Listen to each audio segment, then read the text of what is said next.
अस्सलाम वालेकुम अज़ीज़ तलबा 12वीं जमात शमीम आज़ाद जूनियर कॉलेज दरियापुर के बच्चे।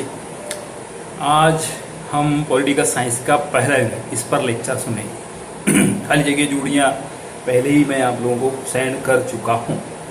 अब मैं आपको सिर्फ लेक्चर दे रहा हूँ इसके ऊपर, उसको ही सुनना है और मेन पॉइंट नोट करना है। हमारा पहला यूनिट जिसका नाम है 1990 के बाद से दुनिया, यानी 1991 से जो दुनिया शुरू हुई है उसकी मालूमात हासिल करेंगे। नवंबर 1989 में दीवार बर्लिन गिरा दी गई और इसके नतीजे में बिला आखिर सोवियत यूनियन का बिखराव हुआ और सर्द जंग का खात्मा हो गया। अब ये दीवार बर्लिन के बारे में भी 11वीं में पढ़े और सर्द जंग के बारे में भी पढ़े हम। उसके बाद दुनिया में मशरिक और मगरिब की तकसीम हो गई, जिसकी बुनियाद पर यूनाइटेड स्टेट और उसके इत्तेहादी और सोवियत रूस और उसके इत्तेहादियों के दरमियान बरसों दुश्मनी रही थी। सर्द जंग के बाद तरक्की का तज्जिया इन 5 अहम पहलुओं से किया जा सकता है। पहला पॉइंट है सर्द जंग का खात्मा और नई रियासतों का ज़हूर। सर्द जंग के खात्मे के साथ ही बैनुल अक़वामी निज़ाम का खात्मा भी हो गया, जिसकी वजह से जिसकी क़यादत 2 सुपर पावर कर रहे थे। सोवियत यूनियन और यूनाइटेड स्टेट और सोवियत यूनियन के बिखराव के बाद नई रियासतों का वजूद ज़हूर में आया।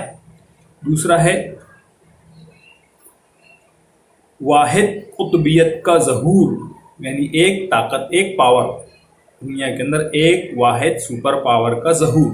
यूनाइटेड स्टेट्स और सोवियत यूनियन के दरमियान सर्द जंग के खात्मे के साथ ही 2 कुतुबी ताकतों के खात्मे के इशारे मिलने लगे और उसके बाद दुनिया में वाहिद कुतुबी वर्ल्ड ऑर्डर का ज़हूर हुआ और उस पर यूनाइटेड स्टेट की बालादस्ती कायम हो गई।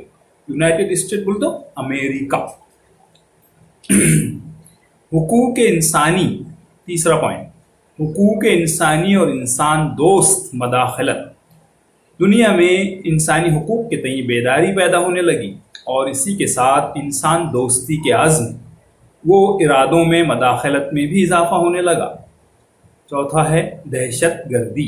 दुनिया में 11 सितंबर 2001 के हमले के बाद दहशत गर्दी की नौयत और तर्ज अमल में तब्दीली आ गई।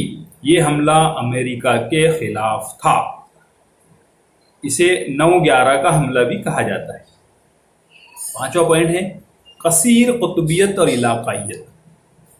इस मरहले में बुनियादी तौर पर चीन और भारत का उरूज दिखाई देता है और हिंद बहरुल काहिली खित्ते की अहमियत में इजाफा होने लगा।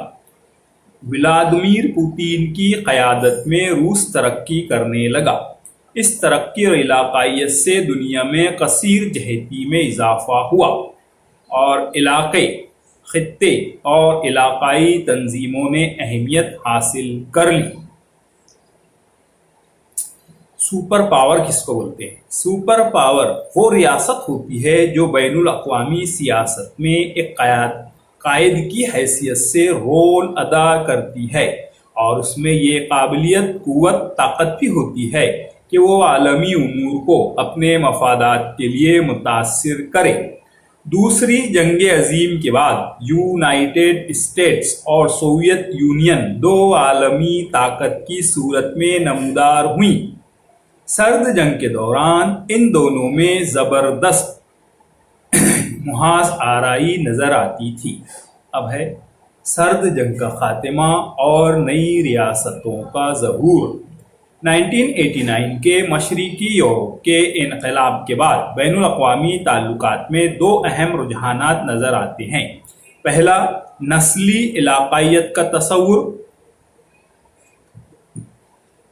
जो हक़े ख्वारादियत, सेल्फ डिटर्मिनेशन इंग्लिश में अच्छा है, पर कायम है। इस तस्वुर को मानता है اور دوسرا دو قطبیت بائے پولاریٹی کا خاتمہ.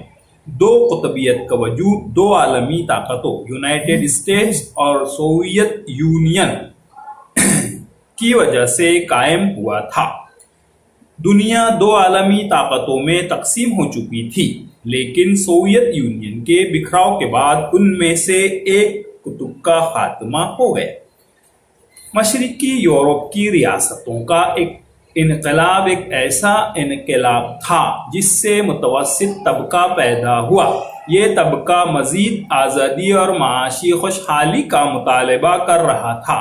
یہ وہ طبقہ تھا جو کمیونسٹ حکومت کے زیر اثر تھا اور سوویت یونین کا ان حکومت پر غلبہ و تسلط تھا. یہ طبقہ حکومت کے خلاف اٹھ کھڑا ہوا. بالآخر اس کے نتیجے میں نئی جمہوری ریاستیں وجود میں آ گئی. اتنا ہی نہیں، ان سے متاثر ہو کر سوویت یونین میں بھی زیادہ خود مختاری کا مطالبہ کیا جانے لگا اور زیادہ سیاسی و معاشی آزادی کا مطالبہ بھی کیا جانے لگا. اسی دوران ان علاقوں کے لوگوں میں نسلی شناخت کا احساس و مطالبہ زیادہ ہونے لگا اور نسلی شناخت کی بنیاد پر آزاد ریاست کی تعمیر و تشکیل کا مطالبہ کیا جانے لگا. ذیل میں ان رجحانات کی کچھ مثالیں دیتے ہیں. یورپ میں نئی ریاستوں کی تعمیر و تشکیل کی کچھ مثالیں درج ذیل طریقے سے دی جا سکتی ہے. نمبر 1، چیکو سلواکیہ کی دو حصوں میں تقسیم، چیک ریپبلک اور سلاوی پبلک. نمبر 2، یوگو سلواکیہ کی تقسیم، کروشیا، سلوانیا، سربیا، بوزینیا، ہرزگوئینا، شمالی مقدونیہ اور مونٹیگرو. تیسری مثال ہے سابقہ سوویت یونین کے تقسیم و بکھراؤ سے نئی ریاستیں وجود میں آئی، Armenia, Moldova, Estonia, Latvia, Lithuania, Georgia, Uzbekistan, Tajikistan, Kyrgyzstan, Belarus, Azerbaijan, Turkmenistan, Ukraine, Kazakhstan اور روس. اب ہے نسلی قومیت کی بنیاد پر حق خودداریت کے لیے نئی ریاستوں کے بننے کے رجحان میں بھی اضافہ ہوا اور یہ رجحان دنیا کے دیگر حصوں میں بھی نظر آتا ہے. ان میں سے کچھ نئے ممالک جو آزاد ریاست کی صورت میں وجود میں آئے وہ یہ ہیں: مشرقی تیمور، انڈونیشیا سے آزادی حاصل کی، ایریٹیریا، ایتھوپیا سے آزادی حاصل کی، جنوبی سوڈان سے آزادی حاصل کی. نسلی قومیت کی بنیاد پر آزادی کا مطالبہ کرنے والے ممالک یہ ہیں: کیٹالونیا، یہ اسپین سے آزادی چاہتا ہے. کوسووا سربیا سے آزادی چاہتا ہے، حالانکہ یورپ کے کچھ ممالک نے اس کی آزادی کو تسلیم بھی کر لیا ہے. چیچینیا روس سے آزادی چاہتا ہے. اب واحد قطبی دنیا کی طرف چلتے ہیں. اس کو کیسے سمجھتے ہیں؟ 1990 میں عراق نے کویت کے خلاف جنگ شروع کی اور اس کے بعد سے علاقوں پر اپنا قبضہ اور کنٹرول بھی قائم کر لیا. عراق کے خلاف عالمی رد عمل ظاہر ہوا اور یونائٹڈ نیشن میں بھی اس پر بحث ہوئی. امریکہ نے عراق کے خلاف کثیر فوجی افواج کی قیادت کی اور کویت کو عراق کے تسلط سے آزاد کرا لیا. امریکی صدر جارج ایچ بش نے اس کو اخلاقی فتح قرار دیا اور عالمی صورتحال کو ظاہر کرنے کی ایک نئی اصطلاح نیو ورلڈ آرڈر کا استعمال کیا گیا. اس امریکی اقدام کو عالمی حمایت حاصل ہوئی. اس میں سوویت یونین، چین، ناٹو کے ممالک، اسرائیل، عرب ممالک بشمول سعودی عربیہ بھی شامل تھے. سوویت یونین بہت سے اندرونی مسائل سے دوچار تھا، اس لیے 1991 میں سوویت یونین بکھر گیا. اس لیے سوویت روس نے نیو ورلڈ آرڈر نظریے کی مخالفت نہیں کی. نیو ورلڈ آرڈر سے مراد یہ کہ عالمی سطح پر سب نے امریکہ کی قیادت اور تسلط اور غلبے کو قبول کر لیا. یہ واحد قطبیت کے اظہار کا پہلا موقع تھا. امریکی سیاسی تبصرہ نگار فرانس فوکو مایا نے اینڈ آف ہسٹری کا نظریہ پیش کیا. اس کا ماننا تھا کہ سوویت یونین میں کمیونزم کے زوال کے بعد सोशलिस्ट सियासत, माशी और समाजी निज़ाम का भी खात्मा हो जाएगा और दुनिया में आज़ाद ख्याल लिबरल जमहूरी निज़ाम आ जाएगा। यूनाइटेड स्टेट्स अमेरिका एक ऐसा मुल्क बनकर उभरा जिसका तसल्लुत व गलबा पूरी दुनिया पर कायम हो चुका था। यह अमरीकी गलबा सियासी और माशी पहलू से था। सियासी एतबार से अमरीकी मॉडल आज़ाद ख्याल जमहूरी हुकूमत का नज़रिया बहुत से मशरकी यूरोप के ममालिक ने भी अपना लिया। अच्छी हुक्मरानी का ये नज़रिया जमहूरी हुकूमत से मरबूत होता है। माशी दायरे में भी बहुत से ममालिक ने सोशलिस्ट माशी निज़ाम को तर्क कर दिया। दुनिया पर अमरीकी तसल्लुत का एक पहलू अमरीकी नर्म पॉलिसी यानी सॉफ्ट पावर भी है। अमरीकी नर्म रवैये में वो दूसरे ममालिक को मुतासिर करता है। इसके लिए वो फौजी ताकत का इस्तेमाल करने के बजाय माशी, समाजी, तहजीबी और दूसरे जराए का इस्तेमाल करके अपने असरात को फैलाता है। आज़ाद ख्याल जमहूरियत क्या है? What is liberal democracy? आज़ाद ख्याल जमहूरियत नुमाइंदा जमहूरियत की एक किस्म है। आज दुनिया में आज़ाद ख्याल जमहूरियत ही सबसे गालिब सियासी नज़रिया माना जाता है, क्योंकि ये शख्सी आज़ादी को बहुत अहमियत देता है। इस जमहूरियत की खसूसियात दर्ज झैल है: आम हक़ राय दही, आज़ादाना और साफ इलेक्शन, मुसाबकती पार्टी की सियासत, कवानीन की हुक्मरानी। क्या आप जानते हैं अमरीकी माहिर तालीम जोसेफ नाए ने दो किस्म की ताकतों के फ़र्क को वाज़ेह किया। उसने उनके हार्ड पावर और सॉफ्ट पावर के नाम दिए हैं। हार्ड पावर वो सलाहियत, काबिलियत और ताकत है जिसके ज़रिए ज़ोर ज़बरदस्ती, धमकियाँ, लालच के साथ अपनी ख्वाहिशात का एहतराम और तरजीहात को मनवाया जाता है। जबकि इसके बरक्स सॉफ्ट पावर के ज़रिए हम वही करवाते हैं जो हमारा मंशा और ख्वाहिश होती है, लेकिन इसके लिए कोई ज़ोर, जबर, ज़बरदस्ती और ताकत का इस्तेमाल नहीं किया जाता। अब अमरीकी सॉफ्ट पावर की मिसालें: तालीमी तबादला program. United States of America गैर मुल्की तलबा के लिए एक दोस्ताना कौम है, क्योंकि पिछले चंद वर्षों में अमेरिका में तालीम की गर्ज से आने वाले बैनुल अक़वामी तलबा की तादाद में बहुत ज़्यादा इजाफा हुआ है। इंटरनेट भी अमरीकी सॉफ्ट पावर की मिसाल है। इसके ज़रिए जमहूरियत की तशहीर, तहरीर और तकरीर की इजाज़त हासिल हुई। तीसरा है ग़िज़ाई सिलसिला यानी फूड चेन्स। अमेरिका के ग़िज़ाई सिलसिले ने एक आलमी शनाख्त और पहचान बनाई है। मैकडोनल्ड, सबवे, पिज़्ज़ा हट और बर्गर किंग वगैरह ऐसी चंद मिसालें हैं। अब देखते हैं हुकूक इंसानी और इंसान दोस्त मदाखलत। रियासतों के बिखराव के अमल और नई रियासतों के बनने के अमल पुरअमन नहीं थे। मिसाल के तौर पर यूगोस्लाविया के दो अलग नस्ली ग्रुप के दरमियान बोस्निया और हर्ज़ेगोविना में ज़बरदस्त खूनारेज़ी हुई। ऐसा ही चेचेनिया, मशरकी तैमूर और एरिट्रिया में भी हुआ।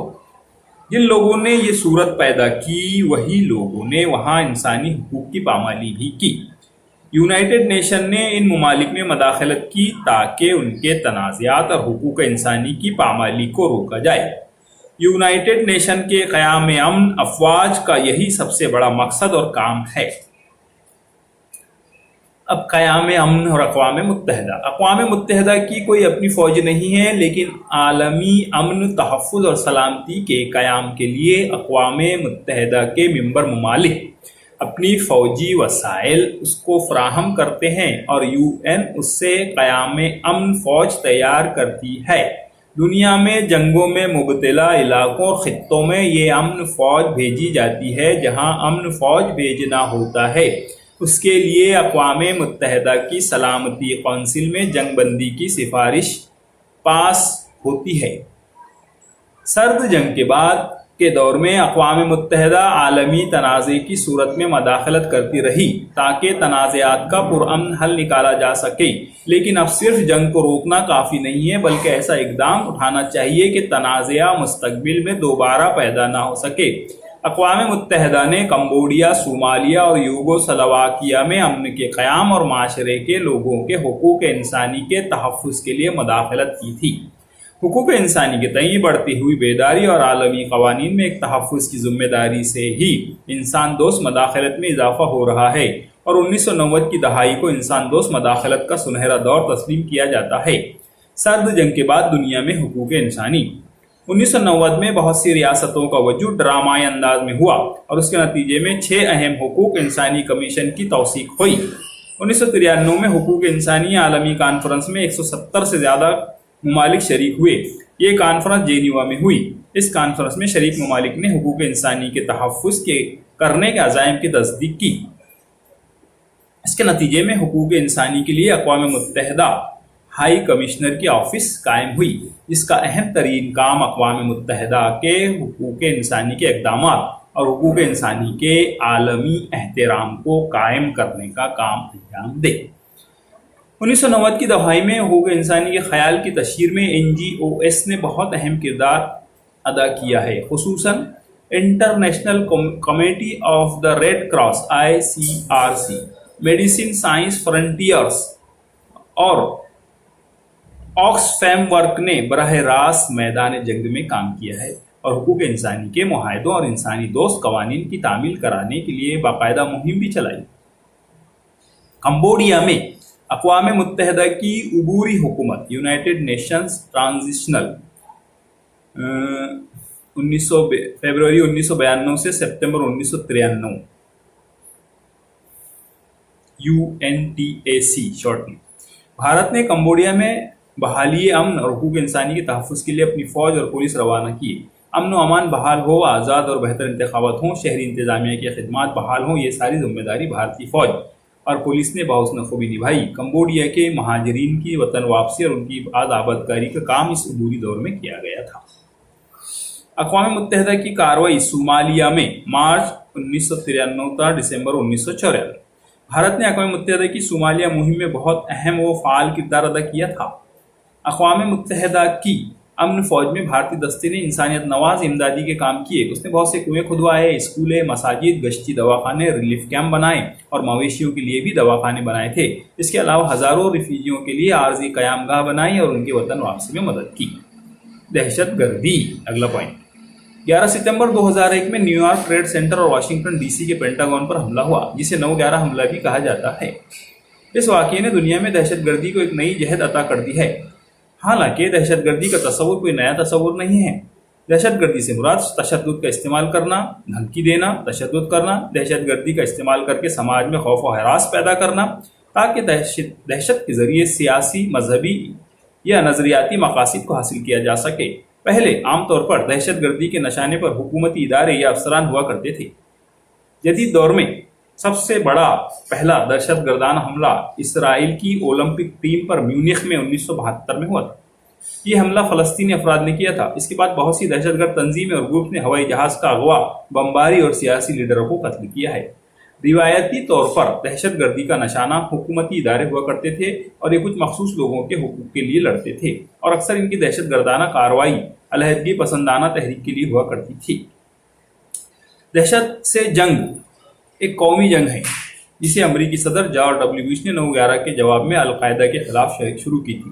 اس جنگ میں افغانستان اور عراق بھی شامل ہے۔ اس جنگ کی قیادت امریکہ نے کی تھی اور اس کی حمایت برطانیہ، ترکی، جرمنی، اٹلی، نیدرلینڈ، فرانس اور پولینڈ نے کی تھی۔ موجودہ دہشت گردی بہت مختلف ہو چکی ہے۔ آج دہشت گرد صرف کسی ایک مخصوص گروپ یا مخصوص جغرافیائی خطے کے لیے نہیں لڑتے، بلکہ ایک مخصوص مذہبی نظریات سے دہشت گرد تنظیموں کو بھڑکایا اور اسکایا جاتا ہے۔ یہ جنگ مخصوص مقاصد کے لیے ہوتی ہے، لیکن ان کا دائرۂ عمل عالمی ہوتا ہے۔ 9/11 حملے کے بعد اسی قسم کی دہشت گردانہ حملے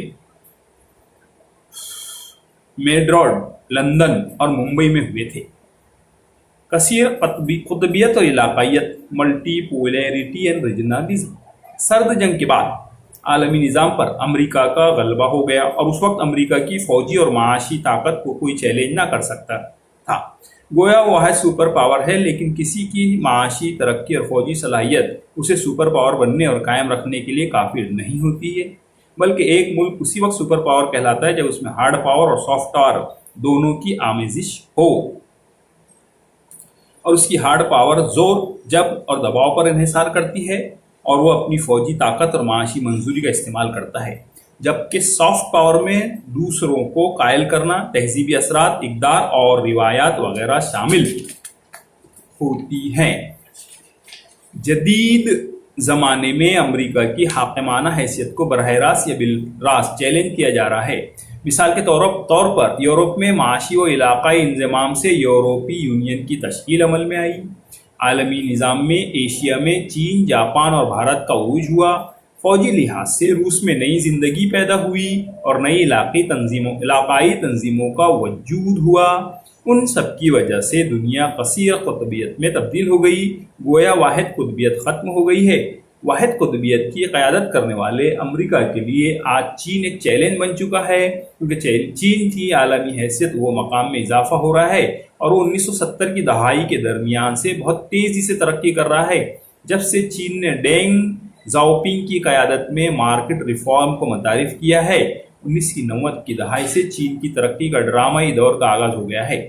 چین نے اپنے اثرات کا دائرہ کافی بڑھا لیا ہے، کیونکہ اس نے بہت سے حوصلہ مندانہ معاشی پروجیکٹ شروع کیے ہیں۔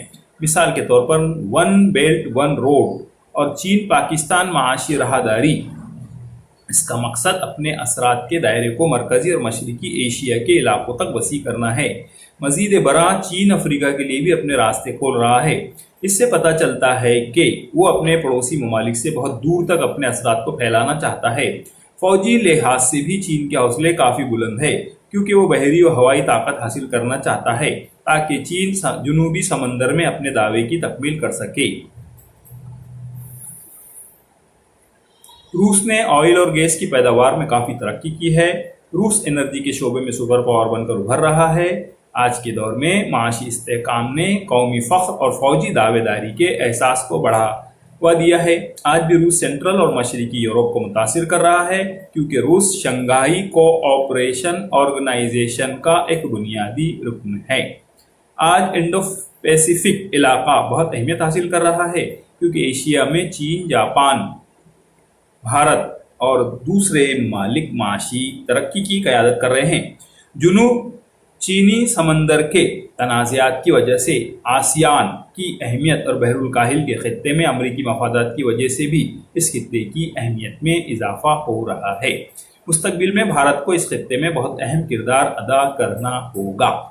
سرد جنگ کے بعد کے دور میں علاقائیت بین الاقوامی تعلقات کے ضمن میں بہت اہم ہے۔ کچھ ممالک یکجا ہو کر ایک علاقائی تنظیم بنا لیتے ہیں۔ یہ تنظیمیں جغرافیائی قربت، عام سیاسی، نظریاتی یا معاشی امور پر بنتی ہے۔ ان کے تعلق میں جغرافیائی ربط و تعلق سب سے اہم ہوتا ہے۔ کبھی بھی کچھ عملی اور بنیادی ڈھانچے اور معاملات علاقائی تعاون کی بنیاد بن جاتے ہیں۔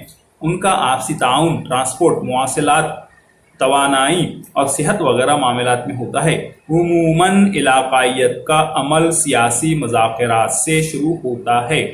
یکساں نظریات اور معاشی مسائل کی وجہ سے ہی مذاکرات ہوتے ہیں اور ان مذاکرات کے نتیجے میں ایک نئی علاقائی تنظیم وجود میں آتی ہے۔ 1940 اور 1950 کے دوران ایشیا و افریقہ کے بہت سے ممالک کے درمیان سیاسی مذاکرات شروع ہوئے، جبکہ یورپ میں معاشی تعاون پر مذاکرات ہوئے۔ مثال کے طور پر یورپ میں European Coal and Steel Community 1951، European Economic Community 1957 اور یورپین ایٹمک انرجی ایجنسی 1958 وجود میں آئے۔ 1960 کی دہائی میں علاقائی تعاون کا تصور ایشیا میں بھی پھیل گیا اور ایسوسی ایشن of south East Asian nation 1966 میں قائم ہوئی۔ 1960 کی دہائی میں علاقائی تنظیموں کی ترقی اور توجہ کا مرکز معاشی معاملات تھے۔ کچھ علاقائی تنظیموں مثلا نارتھ اٹلانٹک ٹریٹی آرگنائزیشن کی پوری توجہ صرف امن اور سلامتی پر تھی۔ سرد جنگ کے بعد کے دور میں علاقائی تنظیموں نے اپنی توجہ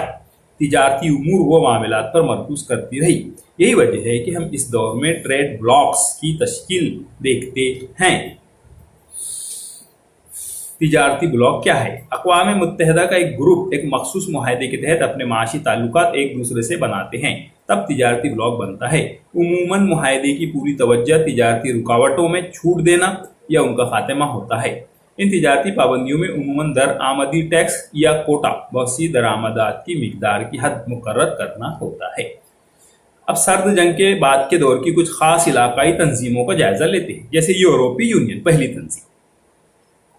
دوسری جنگ کے بعد سرد جنگ کا آغاز ہوا اور یورپ میں مستقل عدم استحکام رہنے لگا، جس کے نتیجے میں یورپی ممالک متحد ہونے لگے اور یورپی یونین کا قیام عمل میں آیا۔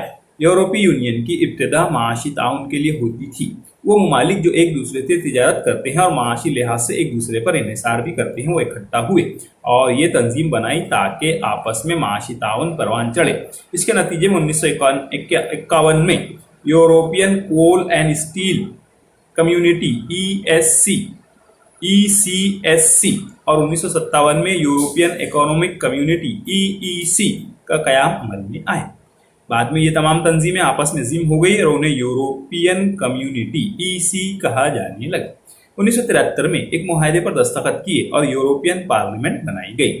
1980 की दहाई में यूरोपियन यूनियन के लिए एक मार्केट बनाने का अमल शुरू हुआ और ये अमल 1993 में मुकम्मल हो गया और 7 फरवरी 1992 को मास्टरिक मुआहदे पर दस्तखत हुई और यूरोपियन यूनियन का वजूद अमल में आया। इस मुआहदे की रूह से उनके ताउन का दायरा बहुत वसी हो गया और उसमें अंदरूनी मामलात, अदलिया, दिफाई वगैरह मुल्की पॉलिसी भी शामिल हो गई। इस मुआहदे की रूह से एक ऐसी माशी यूनियन बनी जिसकी एक ही करेंसी थी, उसे यूरो कहते हैं। यूरो यूरोपियन यूनियन के 28 में से 19 ममालिक की सरकारी करेंसी है। इन ममालिक को यूरो जोन कहा जाता है। यूरोपीय ताउन का अमल खालिस माशी यूनियन बनाने के लिए शुरू हुआ था, लेकिन बाद में ये एक तंजीम बन गई जो मौसमियाती तब्दीली, माहौलियात, सेहत, गैर मुल्की ताल्लुकात, अमन व सलामती और महाजरत जैसे उमूर पर भी पॉलिसी बनाती है। उसके बाद में है शेंगन एरिया। शेंगन एरिया की तश्कील ये यूरोपीय यूनियन की सबसे बड़ी कामयाबी तस्वूर की जाती है। शेंगन मुआहदे पर 1985 में 5 यूरोपीय ममालिक फ्रांस, जर्मनी, बेल्जियम, लग्जमबर्ग और नीदरलैंड ने दस्तखत किए थे। इस मुआहदे की रूह से उनके दरमियान मौजूद अंदरूनी सरहदें खत्म हो गई।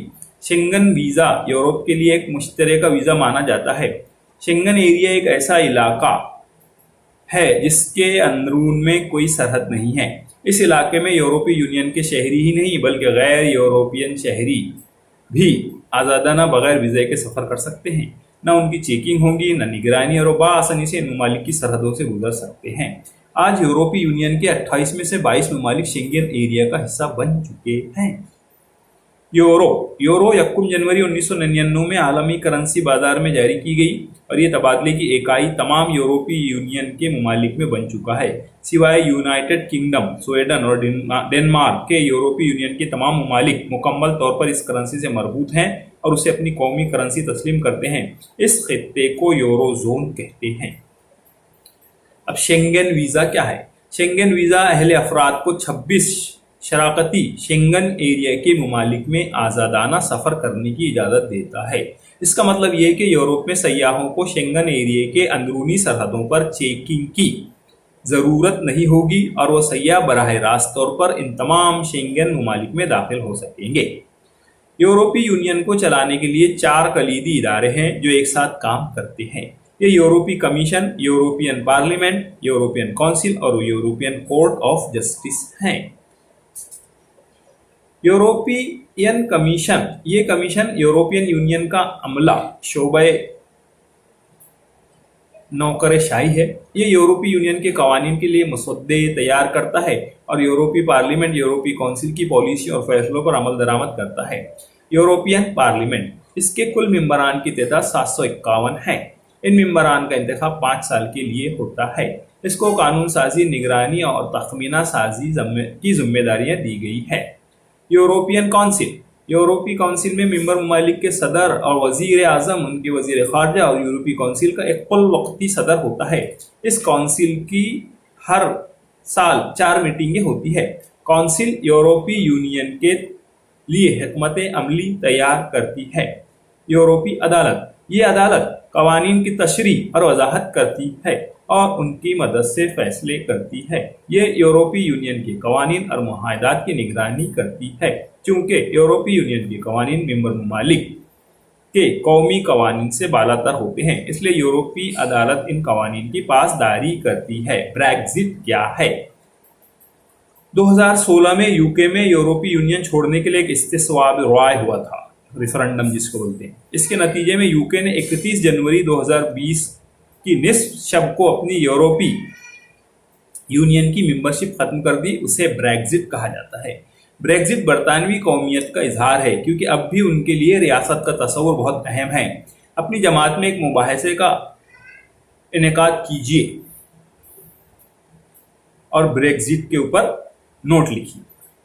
सार्क, अब यह अगली तंजीम सार्क, इसकी तश्कील 1985 में ढाका में हुई थी। इसके 7 मेंबरान भारत, बांग्लादेश, पाकिस्तान, नेपाल, भूटान, श्रीलंका और मालदीव हैं।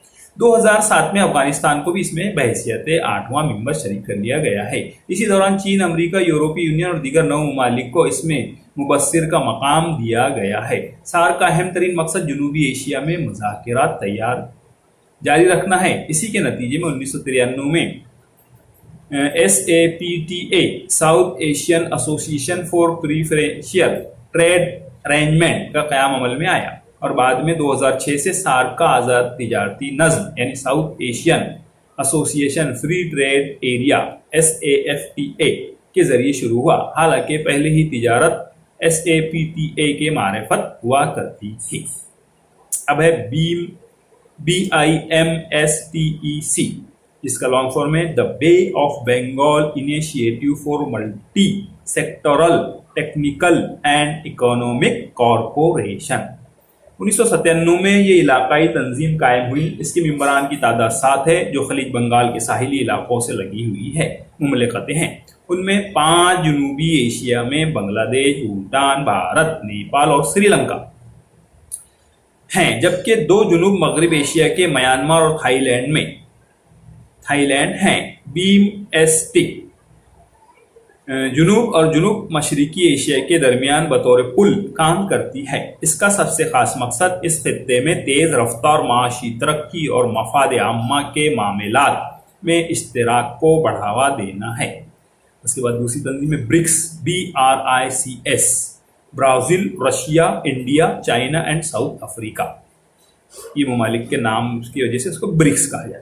ब्रिक्स में 2009 की उभरती हुई बड़ी कौमी मैशियतें हैं। इसके बुनियादी अरकान ब्राज़ील, रूस, इंडिया, चीन और जनूबी अफ्रीका हैं। इसके तमाम मेंबर ममालिक तरक्की पजीर ममालिक है या अभी अभी सनती ममालिक बने हैं और तेज़ी से तरक्की के मदारिज तय कर रहे हैं, और इलाकाई उमूर व मामलात में उनके असरात नुमायां तौर पर नज़र आ रहे हैं। ये तमाम ममालिक G20 के भी रुकन हैं। उसके बाद में 5वीं शंघाई कोऑपरेशन ऑर्गेनाइजेशन, जिसको SCO शॉर्ट में कहा जाता है, शंघाई कोऑपरेशन ऑर्गेनाइजेशन, ये एक यूरेशियन सियासी, माशी और सलामती तंजीम है जो 2001 में शंघाई में कायम हुई। इसे कायम करने में चीन, रूस, कजाकिस्तान, किर्गिस्तान, ताजिकिस्तान और अज़रबैजान के रहनुमाओं ने कोशिश